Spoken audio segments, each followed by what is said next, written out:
It's 9 p.m. at a truck stop in North Dakota. The thermometer on the fuel pump reads minus 30 degrees Celsius. At this temperature, exposed skin freezes in 10 minutes. A stranded person without shelter doesn't survive the night. And yet, in the next 10 hours, the driver of that blue Kenworth in row 3 will eat a hot dinner, watch a movie, sleep 8 hours, and wake up warmer than most people in their own bedrooms. No hotel, no building, just him, a metal box, and minus 30. Tonight, we're going to live that night with him hour by hour. Because what happens between 9 p.m. and 7 a.m. inside that cab is a masterclass in survival that almost nobody outside trucking has ever seen. And the most dangerous moment of the night? It's not when you'd expect. Stay with me until 3 a.m. That's when everything almost goes wrong. The night starts before the engine stops. Where you park at minus 30 is a survival decision. Experienced drivers never take the spot at the end of the row. They park between two other trucks, each neighboring rig blocks wind, and wind is the real killer. At minus 30, with a 30 km/h wind, the effective temperature on the cab walls drops below minus 45. They also point the nose slightly downhill if they can. Here's why. If the batteries die overnight, a slope gives you one last chance to roll start a dead truck in the morning. Most people never learn that trick. Every old driver knows it. Then comes the walk around. Fuel cap sealed. Airlines check the rubber turns brittle and cracks in extreme cold. And one strange ritual, the driver bangs his fist on the fuel tanks. He's listening. A dull thud means the diesel is already starting to gel. A clean ring means it's still liquid. That sound decides whether tonight is routine or an emergency. By 10 p.m., the main engine is off. And this is where most people get confused because the cab stays at 21 degrees all night. The secret is a device the size of a shoebox bolted inside the frame rail. It's called a diesel bunk heater. Brands like Webasto and Ebersper have built them since World War II, originally for military vehicles on the Eastern Front. It sips fuel directly from the truck's tank about half a liter per hour and pushes out heat completely independently from the engine. Run the math. Idling the main engine all night burns $30 to $50 of diesel. The bunk heater does the same job for about $3. Over a 300-night year, that difference is more than $10,000. And in most American and Canadian cities, the driver has no choice anyway. Anti-idling laws ban running the main engine overnight with fines that reach $25,000 in some jurisdictions. So that little shoebox isn't a luxury. It's the legal and financial backbone of every winter night on the road. Bigger trucks carry the upgrade, and a complete second engine with its own cooling system and electrical output. It runs the microwave, the fridge, the TV, the CPAP machine some drivers medically depend on. At minus 30, an Apu turns a parked truck into a powered cabin. Dinner at minus 30 is not a gas station hot dog.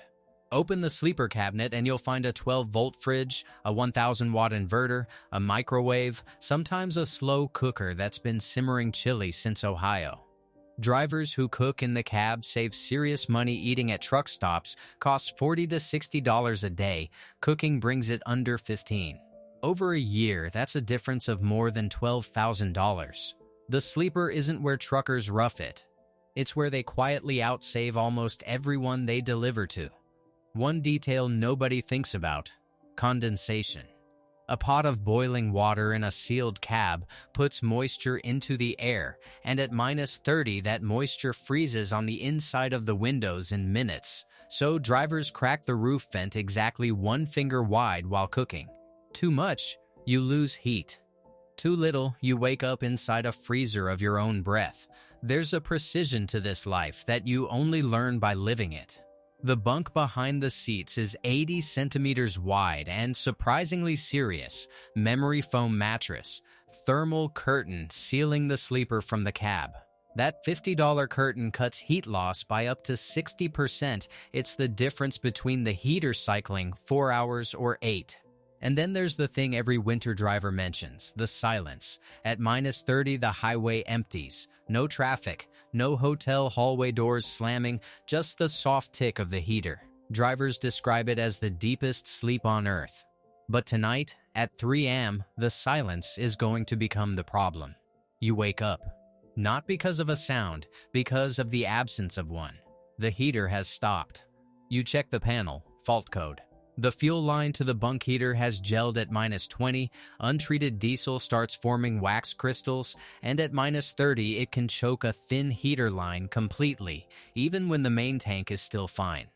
Here's what the cab does now, and this is the number that should scare you. Steel conducts heat roughly 400 times faster than wood. Without heat, this cab drops about a degree a minute. In 20 minutes, you're below freezing inside. In an hour, you're in survival territory. This is the moment that kills unprepared drivers. Not the cold itself, the panic. The instinct is to start the main engine. But at -30, half-frozen batteries deliver less than 40% of their power, and you might get exactly one crank. So the professional doesn't touch the key yet. He runs the sequence. First, the anti-gel additive. Every winter driver carries a bottle, and a double dose into the tank starts dissolving wax in minutes. Second, the spare fuel filter, kept warm inside the cab, not in the side box. A gelled filter swap takes 10 minutes if the spare is warm and is impossible if it's frozen. Third, only now, with treated fuel, that single crank. The engine catches, the cab floods with heat. The entire emergency took 25 minutes, and from outside, nobody saw anything at all. That sequence, additive, filter, then crank, isn't written in any manual. It's passed from driver to driver, and tonight it's the difference between an inconvenience and a 911 call. By 7, the truck stop comes alive, but slowly, because nothing mechanical likes -30. Tires have flat spots from freezing against the asphalt. The first kilometer thumps like driving on squares. Tire pressure has dropped about 1 psi for every 6 degrees of temperature fall, which means a tire that was perfect in Texas is dangerously low in North Dakota. Here's the part the driver checks all 18, fills his thermos, and pulls back onto the interstate. 10 hours at -30, and the most remarkable thing about the whole night is how unremarkable it was because of preparation that started weeks before winter did. Here's the part that surprises everyone. Ask that driver if he'd rather have spent the night in the hotel across the street. Most will say no, and not because of money. Because the cab is his mattress, his pillow, his coffee maker, his silence. Hotel rooms are someone else's bed and someone else's noise. The sleeper is the only home that's always exactly where he left it. At -30, surrounded by a country asleep, that little box of light in row 3 isn't a hardship. It's the most defended, most earned, warmest square meter in America. So the next time you pass a truck stop on a freezing night and see those dark cabs in the snow, now you know. Nobody in there is suffering. They're warmer than you, better fed than you expect, and sleeping deeper than you did. Now I want to hear from you. If you drive, what's the coldest night you've ever spent in the cab, and what saved you? And if you've never set foot in a truck, what's the temperature outside your window right now? Drop both in the comments. I read every single one. Hit subscribe next time. We're spending 3 full weeks living in 70 square feet. See you down the road.